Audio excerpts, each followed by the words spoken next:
இப்படித்தான் சொல்ல வேண்டும் என்று யானைகள் எதுவும் திட்டம் போட்டு செய்வதில்லை.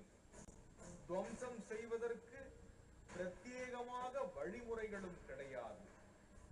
எல்லை மீறிய கோபத்தில், எல்லாமே மறந்த நேரத்தில், துதிக்கைக்கு எட்டும் தூரத்தில் இருந்து துன்புறுத்துவது பாகந்தானே.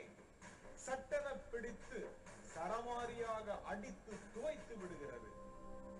மனிதர்களின் உணர்வுகளை, வாழ்க்கை முறையை ஓரளவுக்கு ஒத்திருப்பவை யானைகள்.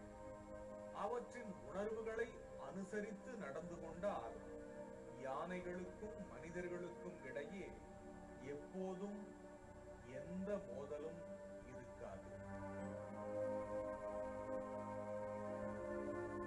நிரந்தரமாக மதிப்பிழந்து விடுவதும் உண்டு.